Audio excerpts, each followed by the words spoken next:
What would you have done if I sent you a pair of assless chaps for Hanukkah? At no point in your rambling, incoherent response were you even close to anything that could be considered a rational thought. I'm doing everything I can. And stop calling me Shirley. The center has to be at least 3 times bigger than this. All right, it's another edition of Sincerely Unqualified. I'm Kevin. Alongside me, as always, we have Winnie. Today, we're going to be breaking down This Is the End, which is basically Endgame for the Judd Apatow universe. Yeah, I mean, it's so goddamn good. I'm so excited to have rewatched this movie. It's literally such a rewatch. It's a compilation of every person in the movies that we previously reviewed all coming together for basically, like you said, their Endgame. And it's just goddamn funny, especially when they're playing themselves. It just makes it even better. The fact that they play themselves in it makes it so much better, because if you brought all these people in just as playing roles or characters, it's not as good. The fact that you bring all these people in, have this awesome, just ridiculous movie, and that they play themselves the entire time, that makes, like, that's the cherry on top of just seeing everyone interact together, seeing everyone at they're basically, it's like they're all in their prime too. Oh yeah, absolutely. You know, and we're having, like, it's not even just the main cast of the people that we've seen throughout the movies, like the Seth Rogans, the James Francos. It's the cameos. It's just like people playing themselves, and the direct opposite version of themselves that we've come to know, kind of like what the public perception of somebody is versus what they play in this movie, just being themselves out in Hollywood. Just this hyperbolized version of themselves is so funny. And well, we might get into it later, but the playing themselves, I'm just assuming that Michael Cera isn't exactly like himself in this movie. I hope he's not. I mean, I gotta say that would be hilarious if that's what he was like, and he's just playing this timid, like, Arrested Development type Michael Cera, and then he's out just getting double teamed in a bathroom, snorting 70 lines of coke, like just doing a whole lot of cocaine, a whole lot of it. He's the Pablo Escobar of the 21st century. Absolutely, yeah. We have so many cameos. Honestly, Winnie and I were talking beforehand, everyone, we don't have too much going on. We watched a few good movies, but nothing really worthwhile. So I think we could probably get right into it. Last episode, we mentioned that we are brought to you by workedsneakers.com. That's WORKEDSNEAKERS.com. Really good people over there.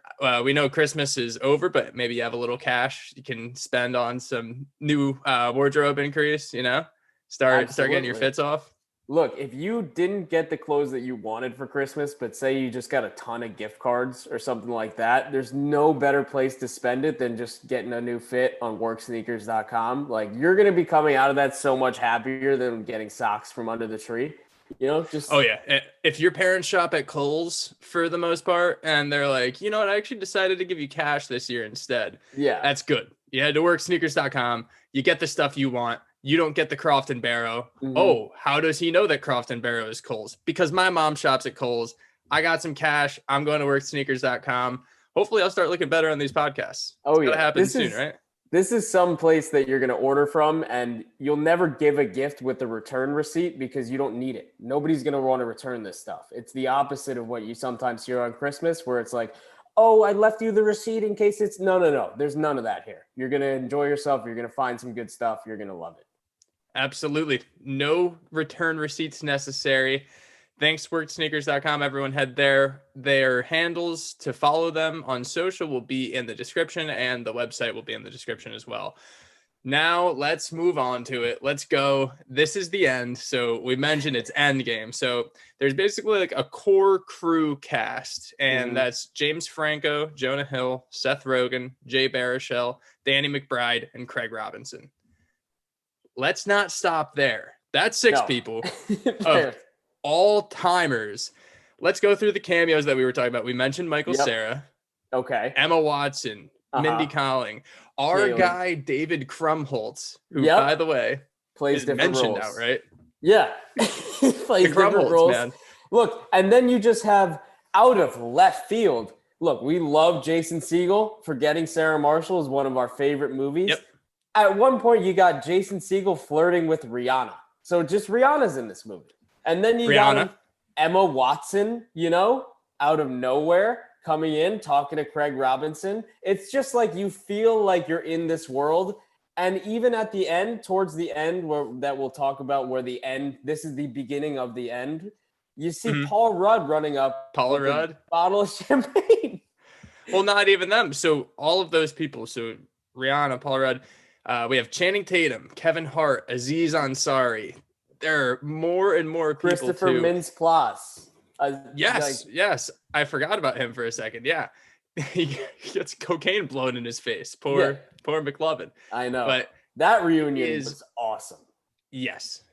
What a great reunion. It is basically, if you were involved in an Apatow movie or a comedy in the 2000s, you got the invite and you were like, I am absolutely going to be in this movie. There is no reason for me not to. Okay, number one, it seems like it was so fun to just be at that set with everybody there. Yeah. Can you imagine just being like, if you've ever worked with Seth Rogen, you're even remotely friends with like Jonah Hill or James Franco or anybody, you were on the set, and it just seems like they were filming a party, but it also seems like there was so much going on in the background, people just hanging out, making each other laugh, that it was almost an effortless party scene because of that.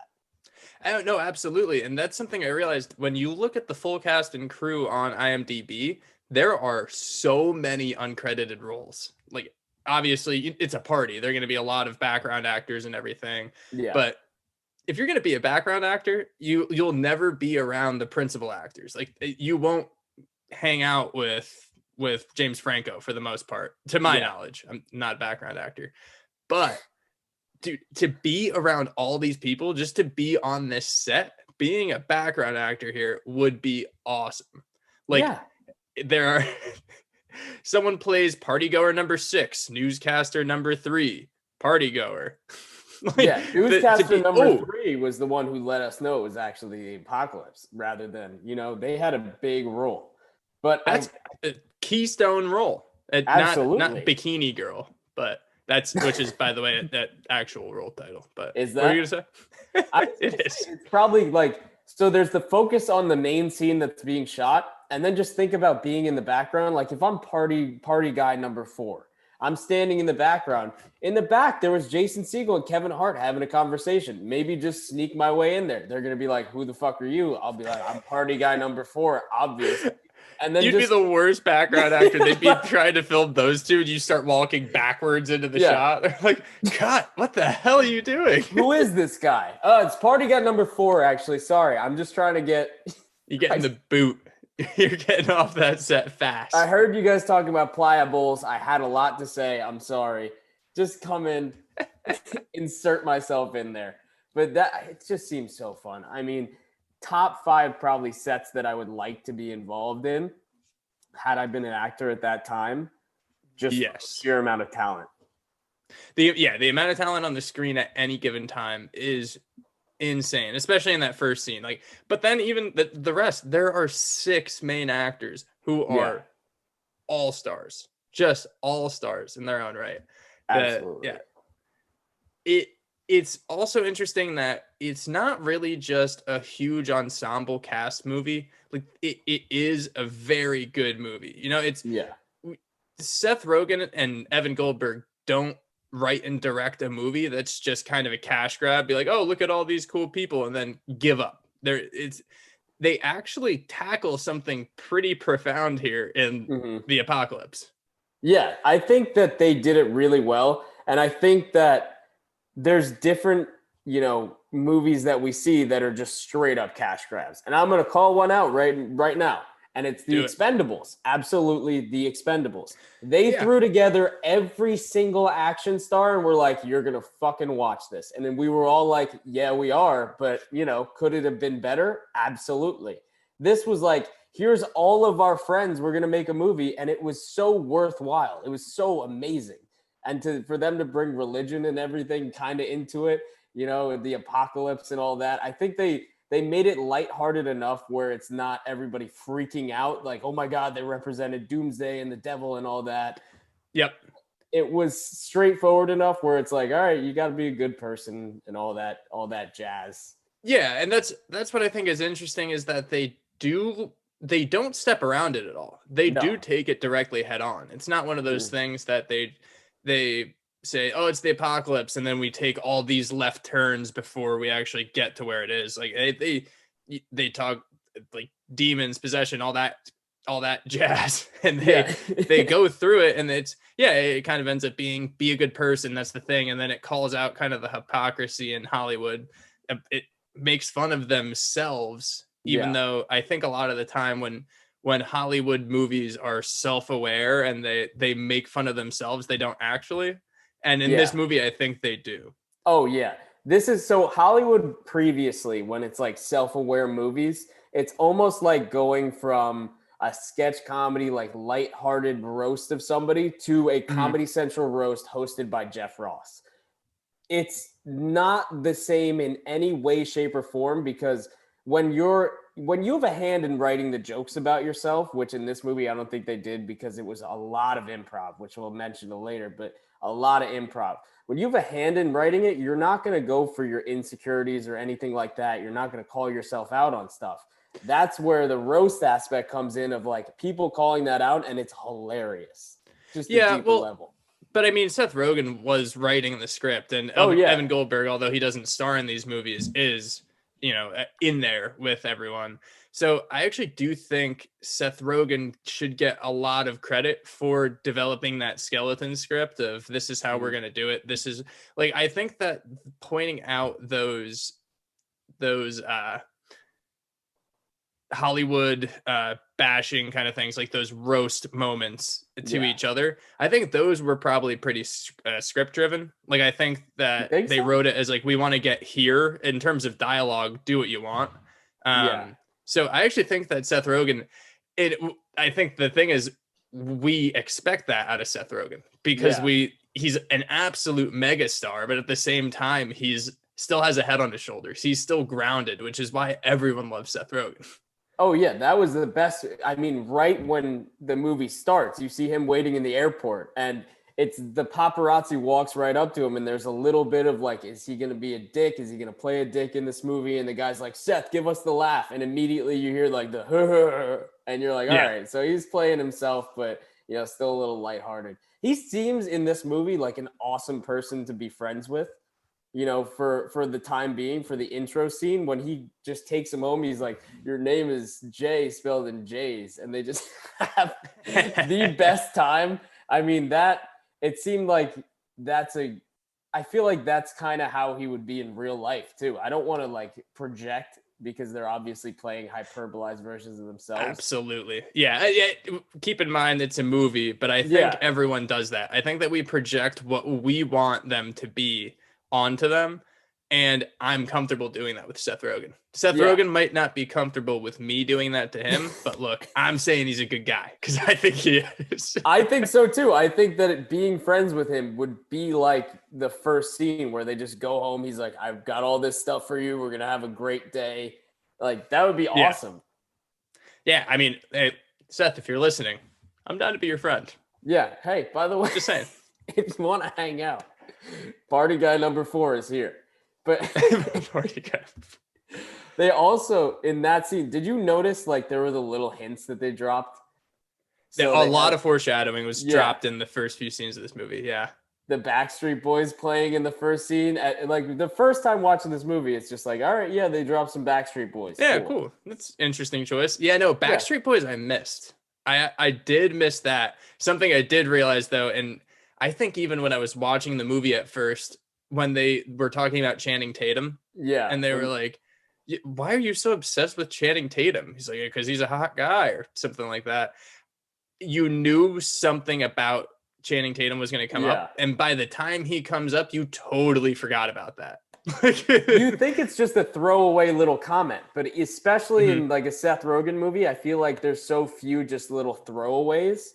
Like there can be throwaway jokes that are easy, But if somebody is mentioned or something is mentioned, I feel like it's going to pop up later and it's going to make sense. Yeah, yeah. I think that you can look at those kind of things as throwaways, even if they are foreshadowing. Like it's not really setting anything up. Like it's always going to be a good joke. Anything like that is going to be just a really funny part of the movie, and then it's going to pan out at some point.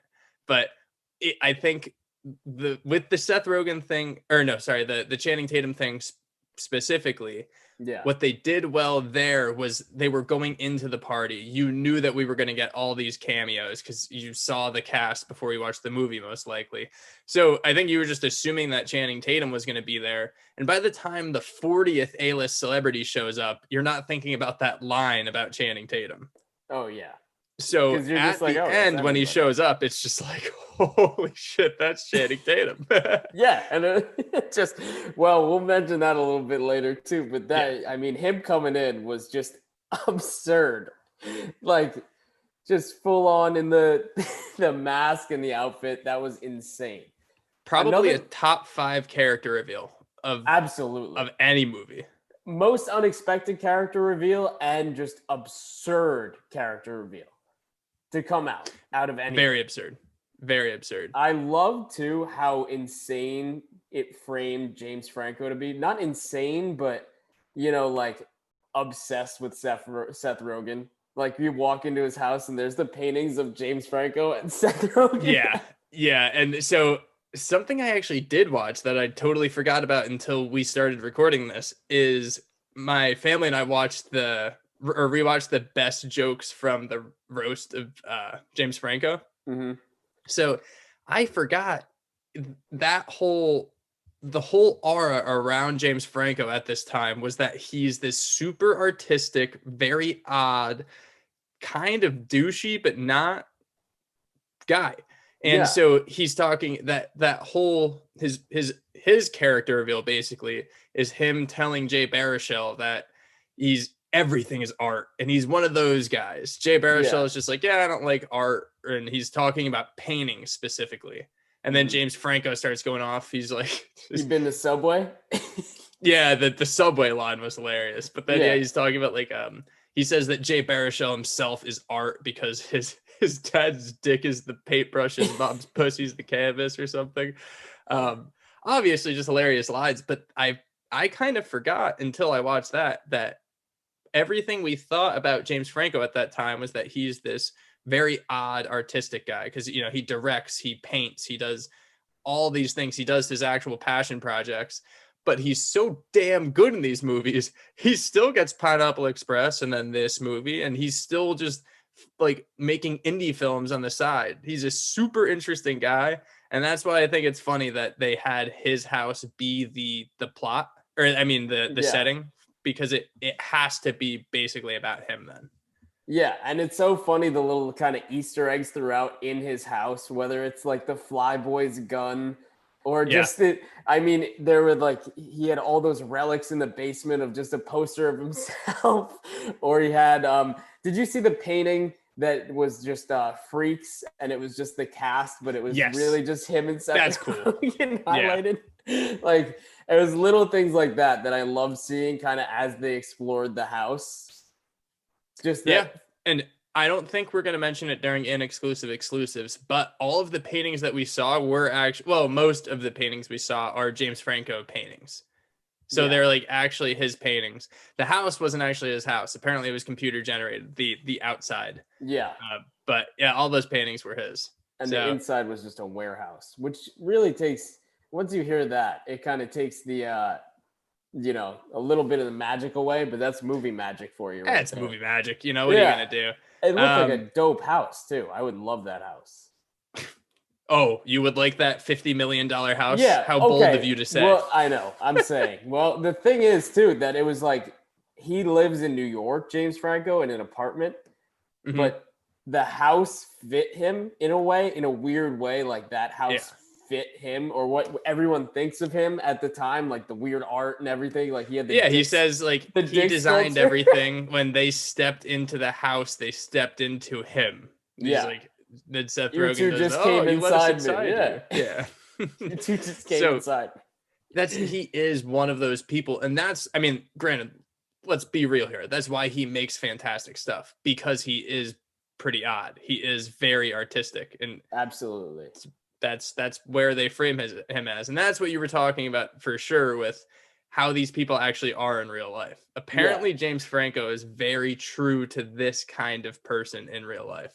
I wanted to ask you, I was just going to say, out of the 6 main cast members that we see, who do you think, from like our perspective, is playing the closest to who they actually are? I would say I would probably say Seth Rogen. And again, I mean, just because I think Seth Rogen puts himself out there so much that we do genuinely believe we kind of know what type of person he is. Like, I've never seen Seth Rogen even once for a second deviate from his lovable kind of person that he is, or that he portrays to be. James Franco, I'm sure that they're just for comedic purposes. I'm sure there are some liberties taken for him being like, "Oh yeah, your dad's dick is the paintbrush." You know, I think that's a little bit of a stretch. And then the weird obsession with Seth Rogen. I think that's like I feel like they're friends, but it's not like, is that too much? Is that weird? That he isn't painting Seth Rogen. But yeah, we'll keep running him down. So Danny McBride, I think, is probably very exaggerated as Danny McBride, because he plays the most ridiculous character for sure. I would assume that he's a little more normal, right? Yeah, so I think he plays this character really well, whether it was in Tropic Thunder or whether it's in Hot Rod or really like, I mean, what was Eastbound and Down? It's kind of this character that has a quick switch and is a little bit of a dick. But I think in real life, like, it's got to be a toned down version of that. There's no way that, he's actually like that in real life. I feel like that can't be true. But he's so good at playing that character, like you said. It's just, then apparently Jonah Hill is an absolute sweetheart of a person. Obviously there's, again, I think that the ones that play normal people, or like normal versions of themselves, are Seth Rogen and Jay Baruchel. I would say even Craig Robinson a little bit. Craig Robinson too. And then I think Jonah's playing this weird, I think it's strictly for the script, strictly for the comedy. So Jonah and Danny McBride are playing these really outlandish, exaggerated characters. I love with Jonah too is that he's the nicest, like, overbearing person. And then there's these little remarks that just show you like how he still thinks he's kind of above everybody a little bit for being this hotshot actor. I mean, I know some of them are in line. I like it a lot, because Seth Rogen, in his writing of the script, that since they were improvising a bunch, whenever Jonah Hill said something about his fame, that was written. Like I don't think Jonah Hill would actually do that. But that is hilarious. They're just pointing out how famous, or how insanely famous, and how much of an icon Jonah Hill turned into after starring in Superbad and those kind of movies. 40-year-old version, he's buying those boots to now being like this critically acclaimed actor, working with Leo and working with everybody. He worked with Brad Pitt and Leo, within a a nice span, which is a pretty crazy thing to say. To go from like Superbad to then working on these critically acclaimed. Did he win an Oscar, I think? I honestly don't know. Well, I don't know either way. Quick. I feel like, because there's the comedy group that we see in this movie, and then there's the little bit of departure, because James Franco is also kind of a dramatic actor, and they make fun of 127 hours in it too, where he's just got the camera from it. It's not a great movie. Did you not think so? I thought I didn't think so. I mean, I only watched it once, so I can't make like an actual definitive statement because I don't really remember it. I remember it being a little The only part I remember is when he's cutting through the tendon and the sound was just like, and Scooby-Doo pops up. Yeah, for this movie some reason. is not. Yeah, this is not for me right now. I'm glad he veered into the Pineapple Express lane, though. I'm glad. Yeah, for sure. By the way, Jonah Hill nominated for Best Supporting in Moneyball in 2012 and Wolf of Wall Street in 2014. That's a streak. I'm surprised he didn't win, though. I'm assuming he'll win in the future. I can see that happening. Let's hope that's our guy. Anything else in flick takes, or can we move on to Inexclusive exclusives? I think that this was an incredible job of balancing the cast and the actual writing. I think that it's hard to do when you have so many faces and so many people who are used to being in the spotlight versus kind of splitting time almost. Yep. You know, it's like when you get three superstars on a team and you got to. Yeah, no, absolutely. And in terms of developing the script, like we didn't touch on it a whole lot because we're not here to have religious discussion or anything. But they do tackle a really profound subject and a thing that a lot of people have existential anxiety about. Yeah. And so it's not just this ensemble movie. It's a really funny movie, and it doesn't take itself seriously. No. But it takes it head on. Absolutely. I think is fantastic.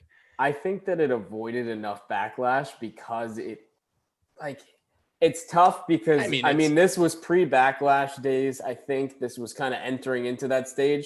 I think they did a good job of making it funny because I mean even the demons, even the large demons had huge dicks. So it just took away from it substantially. It's really hard for a religious organization to stand firm and try to like backlash against a movie where Jonah Hill is raped by a demon.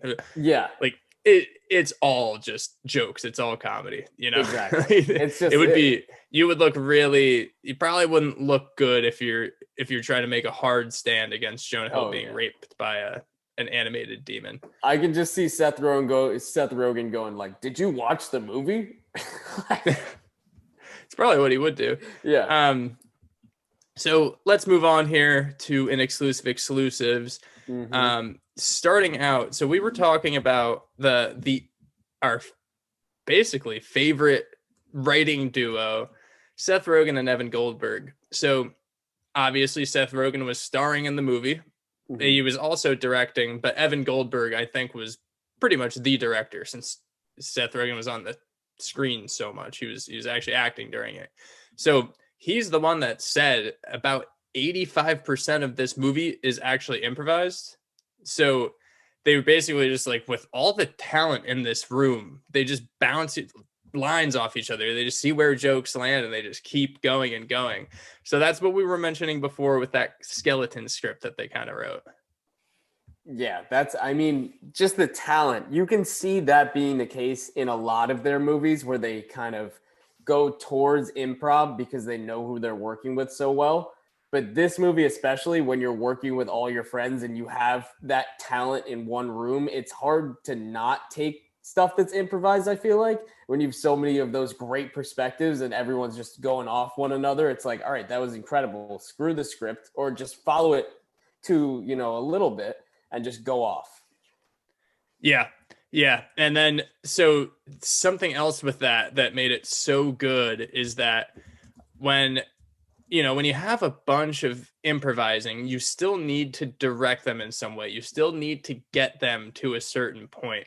So Goldberg basically played a game with himself while he was directing this and just saw how many times they could get them to say like, listen, no, I can't do that. Like, it's a little much. And so every single thing they would ask, like, come on, like, let's do this. Let's do this. And all he was trying to do was to see if he could push it like to the line and then go right past it. And I think the only ones he wasn't successful with were Seth Rogen and James Franco. So they basically did everything that he said. He was just like, hey. Like James Franco was the most willing to do literally anything. Yeah. And Seth Rogen's just, he's his writing partner. Yeah. So they're always down to bounce stuff off each other. So it makes sense that it's Seth Rogen, but then, James Franco is just like down for whatever. Can you see people in this like crew, just something getting so bad for them or so racy or so anything to just be like, I can't do that. I'm sorry. Just like listening to the idea that he pitches them and being like, I can't, I'm sorry. I would love a short list of those ideas that people turn down, like just how ridiculous they are, because they were worried that it would end their career, most likely. Well, okay, so I'm going to tell you one of them that somebody didn't deny, which Mhm. kind of made the movie early on. So in Yeah. one scene that we all saw, Michael Cera, obviously, we love Michael Cera. He's incredible playing this, Our guy. version of himself that we don't really know. In in the one scene at the party, he basically during filming pretended to slap Rihanna's butt at first, and it didn't really look right. So what Michael Cera reportedly did is he Mhm. asked Rihanna if he could smack her butt for real. And Rihanna said yes, but the deal was that for every time that he slapped her butt, Rihanna got to slap him in the face for real as well, which you see in the movie. Like he smacks her butt, she smacks him in the face. But every time they had to redo it and he smacked her butt, Rihanna smacked him harder every time. So that just was to limit the takes, I guess, because like every time Sarah would slap her butt, dude, she would just wind up even more and get harder and harder. Yeah. You know, there's like really horny dudes online where it's become a joke, but people will see a picture of a girl with a big ass and be like, I'll drag my nuts through a Yeah. mile of glass just to touch your butt. Like, Michael Cera actually was like, all right, Rihanna, listen. Like, You can slap me in the face as long as I can slap your butt. Do you know the line of people that would be out the door if they were Michael Cera there? They were just like, Rihanna, I'm going to slap your butt. You can yeah. slap me in the face harder each time. It'd be a lot of people. And she would probably get to the point with some people where it's a closed fist and it's just like you wouldn't be able to shoot for 3 days because of the black and blue that's on someone's face. Rihanna's going to break her knuckle on the third dude. The one thing that surprised me about learning that is like I know it's movie magic and everything, and he was kind of facing the other way, but there's got to be some red on his face after that. Like you got to take a 5-10 minute break just cool off his face after you do a take. Yeah, she slapped the shit out of him. If She that really was a did. true like no movie magic at all, obviously you have the Foley in or whatever to produce that Yeah. slap. But I mean, she slapped the shit out of him. Oh, absolutely.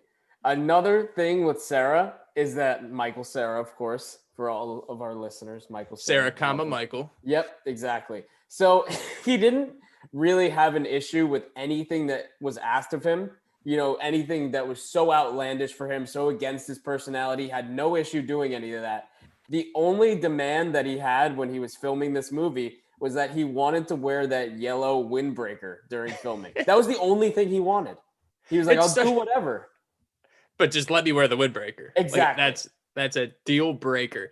That windbreaker, I think, unless he was just really thinking about the casting and being like, this character needs to wear this windbreaker, it makes so much sense for a coked up Michael Cera. If we're going to figure out that Michael Cera does a whole lot of cocaine at these parties, he's going to be dressed like that. Oh, he's just going to be wearing like khakis and a weird windbreaker and just not give a shit.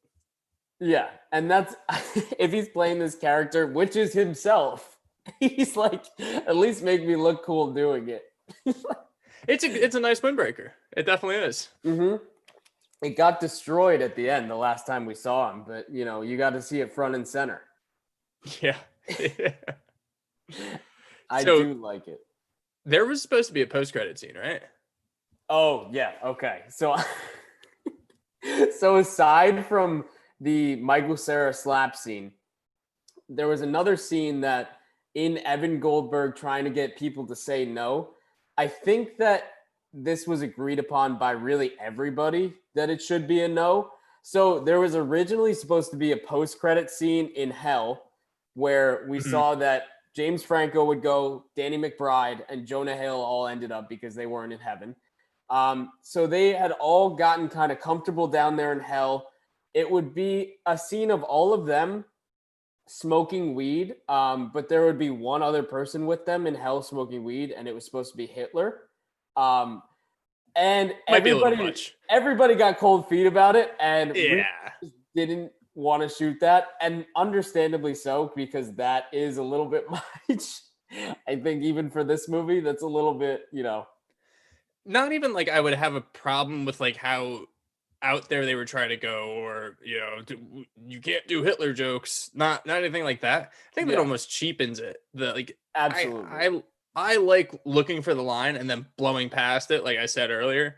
But it for whatever reason, I just always feel when you bring up something like Hitler, like it just Yeah. seems like such low hanging fruit. It's like, oh, what Mhm. could be crazy? Well, we could make Hitler do this. Yeah. Kind of like, nah, you know. It's oversaturated and it's become a cheap way to get a reaction out of people. And I think they realize that too, because they were trying to avoid that this whole movie of going the cheap route. They were trying to keep upping the ante with the craziness factors that were going on. But I mean, even bringing that up, they could have done something so much better. And unless it's a movie like, Jojo Rabbit or something where it takes a different spin on everything, I think that is a good call for them to not have done it. Yeah, yeah, and then I think also let's hit the nail on the head here. I don't think that, as I said, it's low hanging fruit, but I mean, Seth Rogen and Evan Goldberg are notoriously, everyone kind of knows they're Jewish, so Yeah. I feel like I should give them free reign to do whatever they want in terms of that. Look, yeah, they But can exactly what you're saying is just valid. Exactly. I don't think it was necessary, and I think it honestly would have taken away a little bit Yeah, from the. I agree. And granted, sometimes post-credit scenes can do that, and you just don't look at them as part of the movie. And that's what we would have done here. Would have been like, yeah, that was a weird post-credit scene. Still a great movie. Exactly. Kind of probably good that they didn't put it in. Who knows? I think so. Yeah. So we were talking about Emma Watson before, and Emma Watson actually wasn't supposed to be in this movie. So there's someone in this Judd Apatow extended universe that was missing. So forgetting Sarah Marshall, Mila Kunis was in that. She was supposed to be Emma Watson's character, but there were some scheduling conflicts. So Emma Watson got offered it, and she was like, yeah, of course. Like, of course I'm going to do that, because she actually never was in a comedy before this, but she saw it and she said herself, I believe is quoted saying that she wants to work with basically the best comedians in the world, which if you take a look at that list, if you're talking about comedic actors, it'd be tough to argue that. She's not wrong. I think that too. We got the super bad reunion. I think it would be cool to have seen like Jason Segel and Mila Kunis in this, but it wasn't necessary. Yeah, and it's so funny when you hear about these casting things and what roles were written for which actors, actresses, because it makes you realize, well, one, it's just acting ability. Emma Watson and Mila Kunis are both fantastic actresses, but in terms of this movie, they both work well in this role and like what their strong suit is. Like they're very like likable, but like strong. Emma Watson's not going to take any shit. Neither is Mila Kunis. So I do think that they're interchangeable, and I think that the scheduling conflicts, as great as it would have been to have Mila Kunis in this movie, I mean, Emma Watson is just fantastic, because they even use the line like, Hermione just robbed us. Like, they keep going with the whole, we know this is us. We know that we're doing this all together. That's something that literally just down to that line even makes it worth having Emma Watson there, because it was so funny. I think that it's even better that Mila Kunis wasn't in this. And that's not to say that it wouldn't have been good with her playing this role. Yeah. I think that number one, Emma Watson being this Harry Potter star, not having been in any of the Judd or Seth Rogen or anything movies, kind of coming in and just being new to this whole scene and having an incredible role and playing it so well was just something so different. Because if we'd seen Mila Kunis do that, it's all right, we know she's worked with these people in the past and kind of that relationship is there. But Emma Watson comes in, we're like, oh, they know each other, first of all. Second of all, like, where is this going? Third of all, are they going to mention Harry Potter, which of course they did. Yeah, kind of have to. Yeah. Especially when you're making all these references to your own movies and everything, and we're being like, this is all Hollywood. Like, we're not playing characters. You mention Harry Potter with her. You have to. And that's something. None of the great stuff, but you got to mention. But Harry Potter. But that's what we know her from, which is, I mean, how could you not know that from? Right. So another cameo that I think we talked about before, which was pretty incredible, was Channing Tatum himself, the Magic Mike superstar. So he Stomp the Yard. Is that him? Was he in Stomp the Yard? I'm not. I don't know if it's Stomp the Yard or the honestly, other one. I don't think I've seen Stomp the Yard, which I don't know how that looks, but basically, I don't think you're gonna get don't think strung I'm out gonna for that. I think it's get fine. any blowback for no Stomp the Yard on my part. Basically, so there's Step an up. interesting It's step up, not step Stomp the up. Yard. Okay, I mean Yeah. interchangeable, but there was a really interesting way that Channing Tatum was essentially cast for this role, because it was really just through an email where Seth Rogen laid out in extreme detail what the role entails. And I'm gonna read the email exactly. Read us the email. I'm gonna read it exactly as it came. Can you use a word No. voice? So like if you were on a Zoom call with your boss and you're reading, so and so emailed this to me. Here, I'll tee you up. You ready? Okay. Here's the lob. Yep. So Matthew, we're going over the sales reports, and Absolutely. Johnson told me that she sent you an email. What'd she say? So she laid it out for me, and she actually said, in the script, Danny has a gimp bitch that he keeps on a leash. He refers to the guy as his little slut and talks about how he butt fucks the gimp because there are no rules anymore. The gimp is wearing a wrestling mask, and when he pulls it up, we would love nothing more than for it to be you underneath. Please do not take this the wrong way or be insulted by this. We just think it would be a great joke, and you would be great doing it. So let me get this straight, Matthew. You're going to get butt fucked on screen by Danny McBride. Absolutely. All right, I'm in. That sounds cool. We'll circle back Monday. It sounds good. The email just being like, all right, so listen, in the script, he has a gimp bitch. The fourth word is gimp. So I saw an interview too where it was like, they didn't go into this detail because it was on one of the late night shows, but it was Seth Rogen and Jonah Hill talking. And they were talking about, it's Channing Tatum and Jonah Hill doing press for 21 Jump Street. And they were basically talking about how they were talking about how Channing Tatum got into this role. And they're talking about it. They're going through, like, talking about the email. And Channing Tatum's like, I wonder who gave him the email. And Jonah's like, we were just sitting around. We thought it would be really funny. Like, Seth Rogen didn't even have Channing Tatum's email, but Jonah Hill's like, oh, I got you. And just swung it to him so they could send asking him to be a gimp bitch sex slave. The wording in it is just incredible. Also, you need that wording. We gotta have that wording. If you're gonna be writing that role and asking him to be in the role, you can't be like, well, it's actually he really enjoys having sex with him. Yeah. And he's wearing a certain costume. Like, no, he's in a cannibal group and he's this gimp bitch. Yeah, that's not something you can bring up. My dog came home, so if anyone hears that, I'm sorry. I'm trying to mute myself if she keeps barking. Thank you for the preface. But just a heads up for the people. Yeah. I'm gonna try to be a good producer, but just need to get that out. I do think that that's something you can't bring up on the day of the shoot and say like, hey, you want to play this part in this movie? It's kind of like an interesting role. You'll play dress up, which, by the way, then get there and be like, you're going to be on a leash and you're going to be Danny McBride's sex slave. Is that cool? So how are you with collars?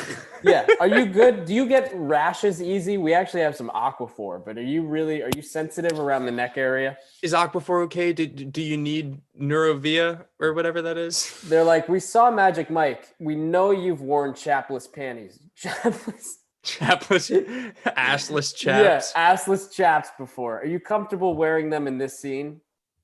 What would you have done if I sent you a pair of assless chaps for Hanukkah? I don't know if I'd ever try them on. I don't think that I'm playing. You gotta try them on. I'm not playing this role anytime soon.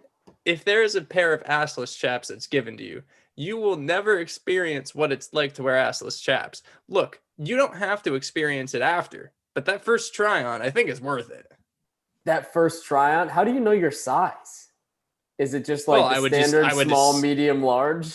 I would ask your mother what. No, it's definitely waist size. You're gonna ask for my inseam like I'm gonna get him some jeans and then just send me assless chaps. Like what? See it 32, 34, 32. Yeah. So your friend is sending you some pants. Oh, show me what you got. Yeah. Oh, great. Thanks, Kevin. Like, Now that you say it, to I be might like, do that. Just honestly, randomly. just show up at my doorstep one day, just some assless chaps. When you least expect it. I know. Did What? you fly across the country to give me assless chaps in person on a Tuesday? And I do it again. I did. All right. Let's move on to And our then- last exclusive Oh, wait. here. There was one more little Ooh. thing about this that was very interesting that I found Give me out something. about the Channing Tatum and assless chaps. Let's Yep. go. Let's rock.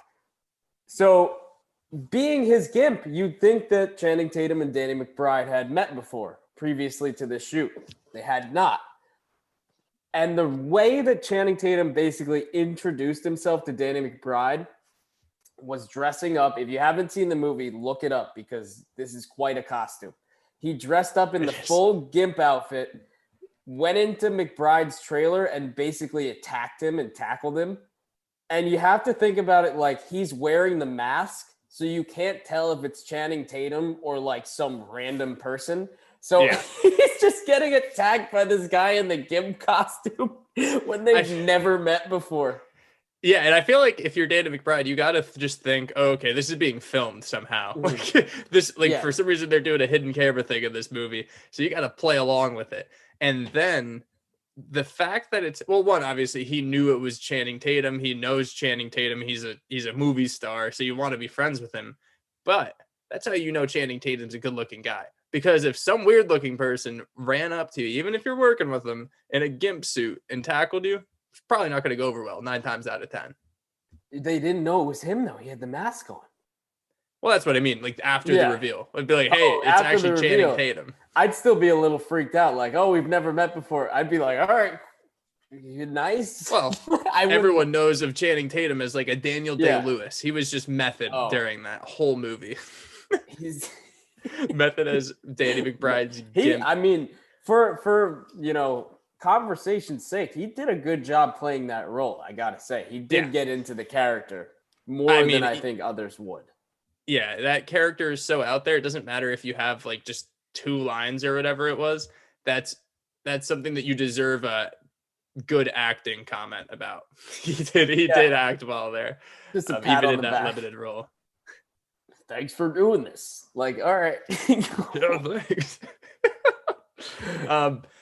The last fact here is about the end. So the end of our fact section, we're going to talk about the ending scene. So basically they got down to 2 options, how they wanted to end this movie. They could have went the common route, which honestly would have been funny. And that common route is having Morgan Freeman play God. That's been done before. I bet they would have written a really funny script for him to kind of say, or just have some really good interactions. But as we know, if you've seen the movie, it ends up being a Backstreet Boys concert. So they actually were like in deliberation about it for about 6 months. Like they did not decide for a while and then decided that they just have to go with the more outlandish kind of outrageous thing and got the Backstreet Brothers in there for a fantastic end of the movie, which I think, and this is something I want to start doing. I'm going to start doing Kevin's music corner on this show because I genuinely love music selection in movies a lot of the time. So when they did I Will Always Love You, it sets this tone when they're getting zapped up and it's like very happy, all that. Then it moves on to the heaven scene and it caps it off with a fun Backstreet Boys song. I feel like as funny as the Morgan Freeman lines and interactions would have been with him as God, and honestly, they probably would have poked fun at how often Morgan Freeman's God in movies. I think that having the double happy song caps this movie off well, and it otherwise would have maybe landed a little flatter, I would say. Yeah, I agree. I think that it wouldn't have brought that conclusion that you wanted if Morgan Freeman were to just come in and be like, I'm God. That's why I played him so much. It's like, that's nice. Like, not that we don't love Morgan Freeman, but it would have gone up, upping the crazy, upping the outlandishness, and then just, and be like, oh, there he is. Yep, we were expecting this. Because you're kind of Yeah. expecting when you think of somebody playing God, it's Morgan Freeman. Like, that's... Yeah. And granted, I don't think I thought of that the first time, but that is something like you either would think of it or you wouldn't be surprised at all. And this movie is about surprise. It's about pushing the envelope. And I think if, again, that they would have found a way to make it hilarious, no doubt about that. But that's probably what I think they would have done, is like poked fun at how often he does play God. Yeah. I think, they would have done something to that route and to that degree.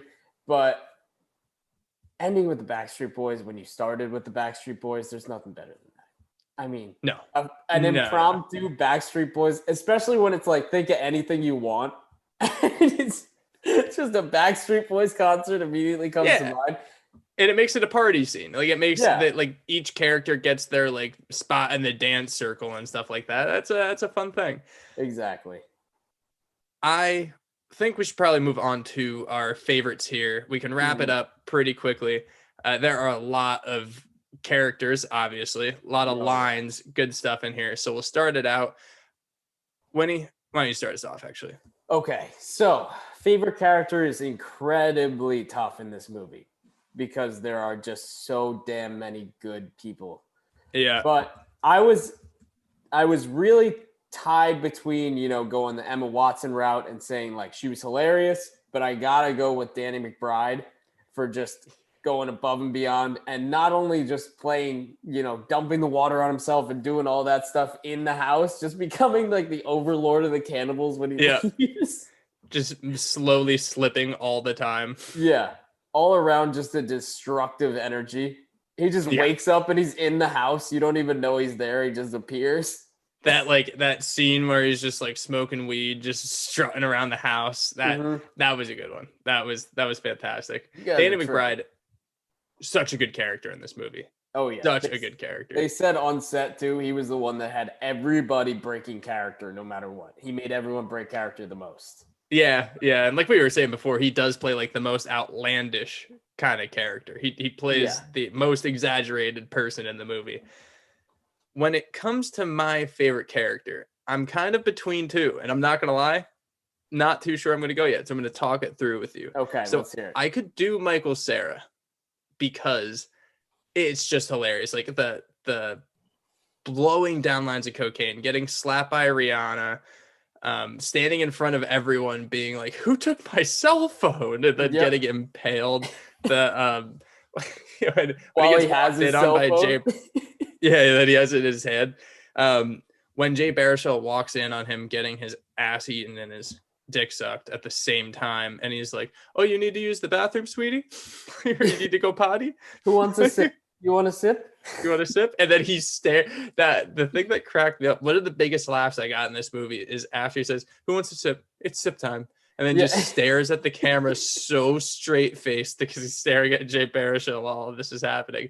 Also, Jay Baruchel hung out like a little too long in there. Yeah. Like, you walk in, walk out there. Jay Baruchel is just like, all right, I'm going to have a conversation with Michael Cera for some reason. Well, he was thinking if he wanted a sip or not. I mean, that's really something you got to take into account. And maybe he was thirsty. Yeah. Like really likes Capri Sun. He doesn't.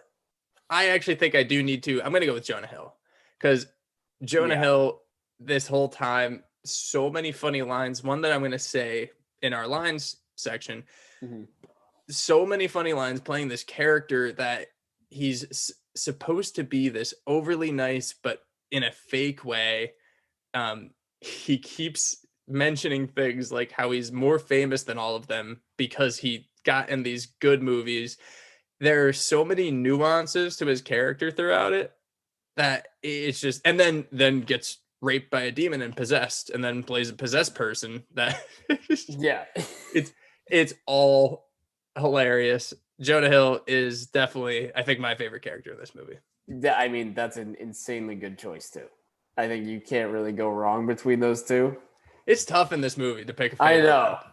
But his little lines throughout of like, I don't think we're going to mention it, but it's like, oh, they always save Hollywood people first. It would be me, George Clooney, Sandra Bullock. And, if there's enough room, you guys too. Yeah. That was probably my honorable mention. I think he says that, yeah, they save Hollywood actors first, and he says Clooney. Who'd you say? Clooney, Sandra Bullock, and me. Oh yeah, Clooney, Sandra Bullock, and me.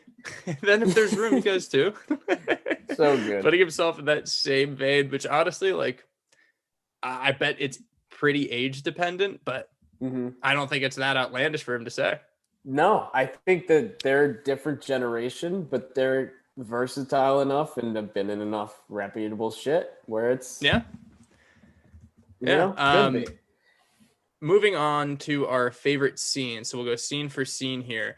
One of my favorite scenes is when we talked about it a lot, so I don't think there will be too much to touch on, but when the cannibal truck runs into their car when they're finally escaping at the end, who steps out other than Danny McBride after getting voted out and then trying to kill all of them with blanks.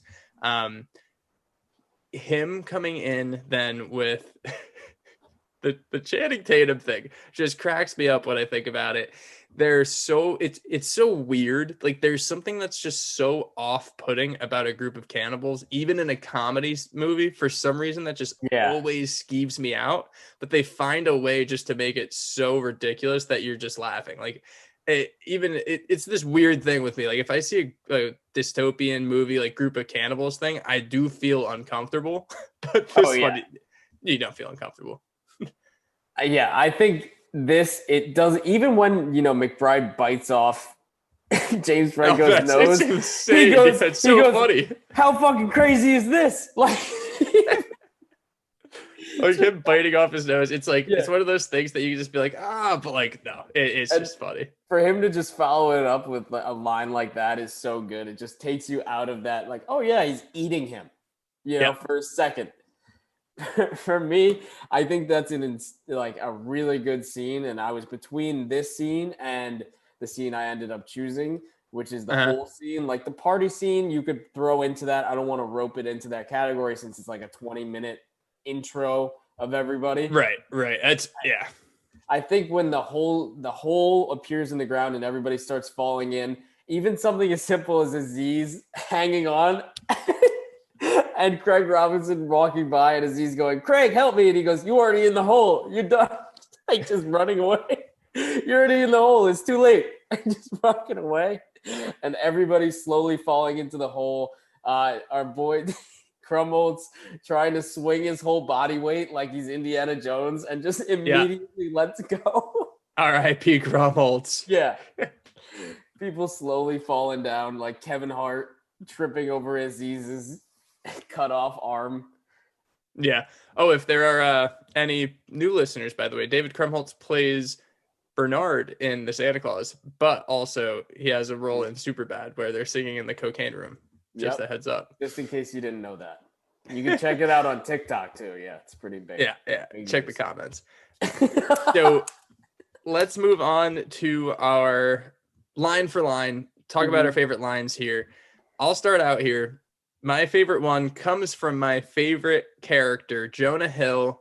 So he's sitting down, and it's when he's praying to God to have Jay die, which that's when things turn really south in this movie.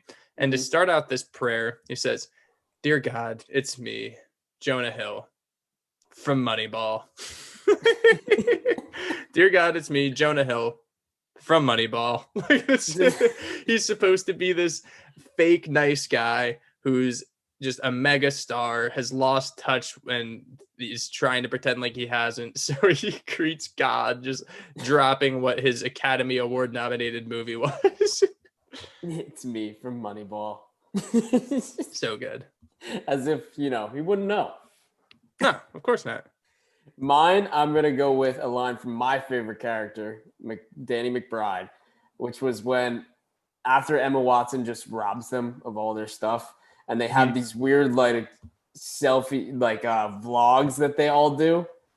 Oh, yeah, like a video diary. Yeah, he just sits down in front of the camera, and the only line in that whole scene is, "Hermione just stole all our shit." That's it. Oh, yeah. I love it. Yeah, we did mention that before. It's so funny. It's so funny because everyone knows all these actors and actresses are incredible, so they get a lot of work and they play different stuff. But when you play when you play one of those roles, it's like what happens to people in sitcoms. That's kind of what you get remembered as. Yeah. And for people who enjoy movies, so honestly, I think that the audience who really likes this movie, this movie is probably are more movie people than others. I think that you might have to truly love this movie, you need to love comedies, and specifically these Judd Apatow comedies and like the Seth Rogen, Evan Goldberg ones. Yeah. So like when you see Hermione from Harry Potter and you're a movie fan, the whole time you're thinking like they're gonna do it, right? Yeah. They have to. It's the anticipation of like, okay, when is it? Yep. And I think you're right in that you have to kind of have that appreciation, whether it's just like the knowledge of pop culture and what everyone's been in and who everyone is. If you don't really pay attention to that, this movie probably didn't do it for you, because if somebody were to pop up like Paul Rudd at the end and you're like, oh, it's just a guy running with champagne. Like, what's the deal with that? Or if you don't know who Aziz is, or if you don't know who anybody really is or what they've been in or kind of the deal, then you're just going to be like, all right, there's a lot of people falling into the hole. And Rihanna. Yeah. No, I mean, like, that's the thing. All these people are A-listers, but then I mean, even for me this time, I didn't realize David Krumholtz fell down the hole. Like there's a certain amount of movie lover status that I think makes this movie a lot better if you do.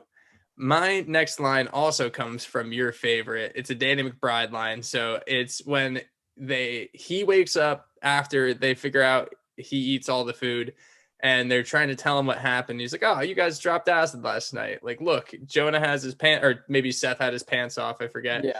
But they were talking through it. And then he's like, Franco has all that white stuff on his face. He was probably sucking someone's dick and Jonah Hill was watching. Then they're like, no, we didn't. Like, this is what happened. He drops this line, which is my favorite line, or my second favorite line. James Franco didn't suck any dick last night. Now I know y'all are tripping. That adds to, by the way, what we were talking about with the roast of James Franco. Yeah. That's part of the thing that people like have this mystery about him, is that people just think he's gay, and it's funny to make jokes because they have no idea. Yeah. Just this super artistic guy. You never really know what's up with him. Just making fun of it constantly is mysterious. Incredible. Yeah. My last line, I'm going to go from your guy, actually, from Jonah Hill, because he had so many, countless incredible lines in this. It's a couple, but it's kind of in the same conversation when he's talking to Jay Baruchel. When they were like, he's like, oh, what'd you guys do today? You just got in, right? And they're like, yeah, we just smoked weed all day and hung out. And he goes, we just tight. And then he makes a reference. I forget what the reference was that Jay makes. And he just goes, sick reference, bro. Your references are out of control. Everybody knows that. It's such like a disparaging thing too. Like to be like genuine, be like, oh, like that's a really funny reference. But that, dude, your references are out of control. Everyone knows that. Your references such are a piece of shit. And now the best is that that's a reference when people say that. Like, your references are out of control is now a reference that you can make. Yeah. The reference he made, I just looked up quick, is after we just tight. That's awesome. Jay Baruchel goes, it's like the golfing sequence in Navy SEALs, which actually goes over my head. Never seen Sick it. reference, bro. Your references are out of control. Everybody knows that. Everyone knows that. So many good lines. Tough to only pick two each, but that's why you pay us the big bucks, folks. That's why we got to get down and dirty, get those top four. Possible we missed some. So if you have any that you think we missed out on, maybe we mentioned them during the podcast. If we didn't, if we just missed something out, favorite scene, favorite line, an insight that you think we missed, let us know.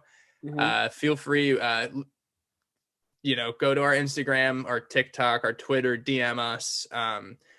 We want to start interacting with people. If you haven't yet, please like, rate, subscribe, do all that good stuff to help us out. Definitely, if you do like this podcast, please tell your friends. That's how we really want to start growing. Word of mouth. you know if your friends enjoy comedies and can appreciate them. So if they do, let them know. Why not, right? Exactly. It's free, somewhat.